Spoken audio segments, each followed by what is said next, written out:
Welcome back to the channel, guys. It's time for another manga review. This is going to be on Unholy Blood Volume 2. This is brought to you by Easy Press. Now, Easy Press is a company that subsidizes with Yen Press. This is just kind of like their Korean manhwa style books. I want to say most of the Easy Press books, if not 100% of them, are full color books, so you get quite a deal from them, but they are in the higher price range. So I do recommend you to go to dmpress.com and check out the different various places to buy these books, because you guys can get amazing deals online if you just look around. And Press has all the retailers online that sells them. They don't particularly have a store, I don't believe, themselves, but they do send you to other websites, so check them out. Unholy Blood. I do have volume 3 with me, so I'm gonna definitely continue this series, and I believe I'm gonna get volume 4 soon, so that's why I wanted to catch up with this one. So Unholy Blood is actually a really good story, and if you haven't heard of it, I do have volume 1 reviewed on my channel. But essentially it's a vampire, a pure vampire, who is trying to hunt down all these halflings and eventually other pure vampires as well, to get rid of the whole world of vampires that are infecting everyone, essentially. So, before anything, if you haven't done so by now, make sure you subscribe to my channel. Give some love by commenting, liking, and sharing. You guys can follow me on social media by checking the description below. There's other videos and playlists you guys can watch as well in the description as well. So if you guys want to just watch a playlist of mine, go and do that. I do appreciate the support that you've shown this channel. Subscribe again if you haven't done so, so that helps tremendously as well. Okay.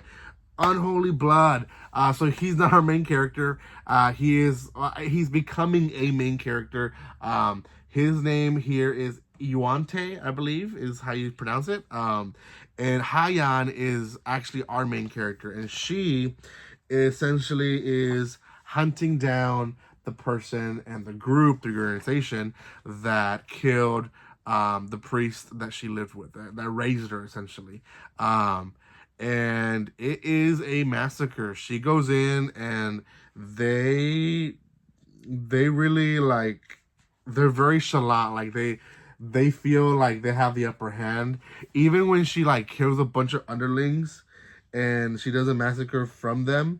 Like, the bosses still think that she has no upper hand, and she does. She ends up basically killing Lucy, or Lucci, I believe is his name. He is one of like the main vampires in the area, and he's the one that was infecting people. And she basically took down a pretty big organization single-handed. Now, the cops do arrive, and she is able to escape because he allows her to escape. Okay, eventually things happen, but she knows that her siblings, or I guess she sees them as siblings, they're orphans really, they can't live with her because they're gonna hunt them down, because if they hate her, they're gonna use them as hostages, right? So she can't live with them anymore. So she decides to abandon them. She lets them kind of know in her own way. They tell her that they know that she's a vampire, but they understand that she needs to leave. So there's a whole like dramatic part there. She ends up living with this guy. He houses her, and they make a deal of they're gonna hunt down vampires, right? So they start working together. He starts showing her all these details, and essentially he lets her know that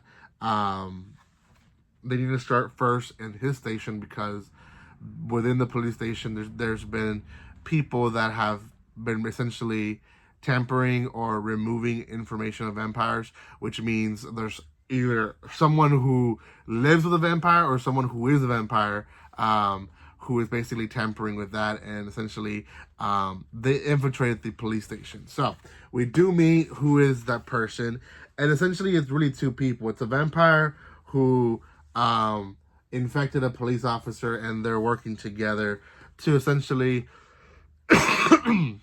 have control of what information people know. So that's whole arc of its own, and both characters kind of have a why they become vampires, and it's essentially like it's almost power hungry, but also not. The police officer, she didn't want to be crooked, a crook officer. So I'm not gonna say how their story ends, but she, her story, her background story, it has a lot of meaning of how it ends. I guess I'll just put it like that. But she definitely had a struggle, and we do get her past life. We don't get so much of his, but just of her and why she became a vampire.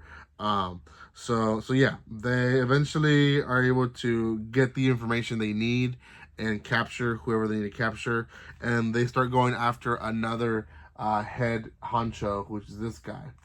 Now he's a counselor of a school, and essentially there has been incidents around the school of vampire stuff, and this guy is creepy as he can be.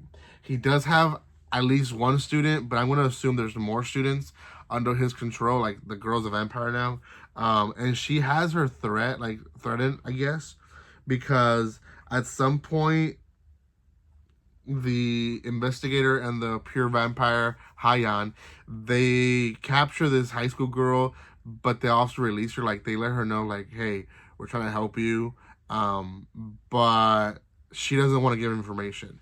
And the way the volume ends, I won't even say how it ends, but the way it does end, it's definitely showing us that he has his monopoly over them and brings them in because they're suffering, but then uses that suffering to basically monopolize with them and not let them escape because he has something over them. So yeah, it's a great volume. There's a lot that happens in it. I mean, there's the whole Lucci arc, then there's the police officer arc, and then there's the beginning of this other arc, which is still a big part of the volume. I want to say maybe a fourth of the volume is the beginning of the next arc. So it's a very lengthy volume, so go check it out.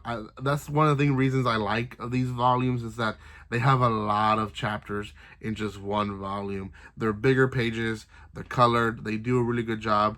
I have been asked before what I believe when it comes to series like this with action scenes, because when you do a webtoon, you're scrolling through a whole like strip, whereas books you have to flip through. Personally, this one does a really good job with those action scenes. If it has to have a full page, it won't stop from having it a full page, right? It will show the intensity of something, and I really do appreciate that. Like, it doesn't cheap out on the big moments of the series. So for example, here where he's defeated, right?